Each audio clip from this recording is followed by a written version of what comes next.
ಮೆಕ್ಕೆಜೋಳ ಖರೀದಿ ಕೇಂದ್ರ ತೆರೆಯಲು ಆಗ್ರಹಿಸಿ ಗದಗದಲ್ಲಿ ರೈತರು ನಡೆಸುತ್ತಿದ್ದ ಹೋರಾಟಕ್ಕೆ ಅರ್ಧ ಜಯ ಸಿಕ್ಕಿದೆ. ಸರ್ಕಾರ ಖರೀದಿ ಕೇಂದ್ರ ತೆರೆಯೋದಾಗಿ ಘೋಷಿಸಿದೆ. ರೈತರು ವಿಜಯೋತ್ಸವ ಆಚರಿಸಿದ್ರು, ಧರಣಿ ಸತ್ಯಾಗ್ರಹ ಇನ್ನೂ ಕೈಬಿಟ್ಟಿಲ್ಲ.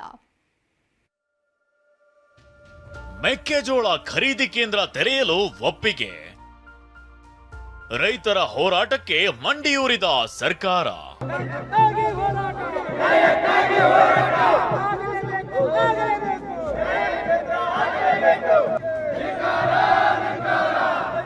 ಡಬಲ್ ಹಾರಾಟ, ಬಾರುಕೋಲು ಚಳುವಳಿ ಆರ್ಭಟ ಜೊತೆ ಅನ್ನದಾತರ ಸಂಭ್ರಮ.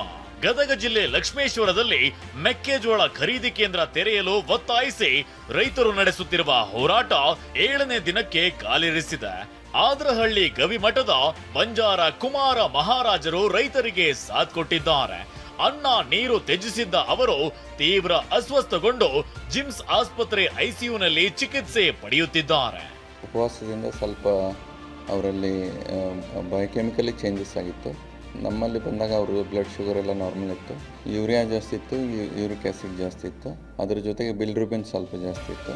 ಇವೆಲ್ಲ ಸ್ಟಾರ್ವೇಷನ್ ರಿಲೇಟೆಡ್ ಚೇಂಜಸ್ಸು, ಮತ್ತು ಅದ್ರ ಜೊತೆಗೆ ಡಿಹೈಡ್ರೇಷನ್ ಇತ್ತು. ಅದಕ್ಕಾಗಿ ನಾವು ನಮ್ಮ ತಜ್ಞ ವೈದ್ಯರು ಏನೇನು ಬೇಕೋ ಅದೆಲ್ಲ ಟ್ರೀಟ್ಮೆಂಟ್ ಕೊಡ್ತಾ ಇದ್ದಾರೆ. ಪ್ರೆಸೆಂಟ್ಲಿ ಅವರು ಸ್ಟೇಬಲ್ ಇದ್ದಾರೆ.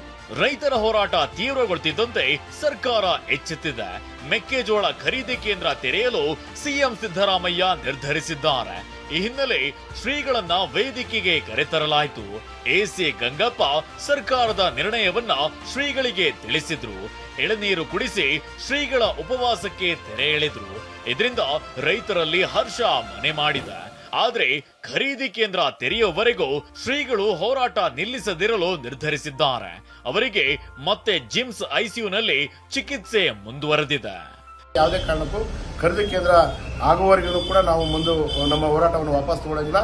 ಏನು ಸರ್ಕಾರ ಈಗಾಗಲೇ 10 ಲಕ್ಷ ಮೆಟ್ರಿಕ್ ಟನ್ ಪರ್ಚೇಸ್ ಮಾಡ್ತೀವಿ ಅಂತ ಏನು ಹೇಳಿದ್ದಾರೆ ಸಿಎಂ ಅವರು, ಅದನ್ನು ನಾವು ತಾತ್ಕಾಲಿಕವಾಗಿ ಸ್ವಾಗತ ಮಾಡ್ತೀವಿ. ಇದು ಎಲ್ಲ ರೈತರಿಗೂ ಸಿಗುವ ನಿಟ್ಟಿನಲ್ಲಿ ವಿಸ್ತರಣೆ ಆಗುವವರೆಗೂ ನಾವು ನಮ್ಮ ಹೋರಾಟವನ್ನು ಮುಂದುವರಿತೀವಿ. ಸರ್ಕಾರ ಮಾತು ಕೊಟ್ಟಿದ್ರಿಂದ ರೈತರಿಗೆ ಅರ್ಧ ಯಶಸ್ಸು ಸಿಕ್ಕಿದೆ. ಆದ್ರೆ ಮೆಕ್ಕೆಜೋಳ ಖರೀದಿ ಕೇಂದ್ರ ತೆರೆದ ಮೇಲಷ್ಟೇ ಧರಣಿ ಸತ್ಯಾಗ್ರಹ ನಿಲ್ಲಿಸಲು ರೈತರು ಪಟ್ಟು ಹಿಡಿದಿದ್ದಾರೆ. ಸಂಜೀವ್ ಪಾಂಡ್ರೆ, ಟಿವಿ9 ಗದಗ.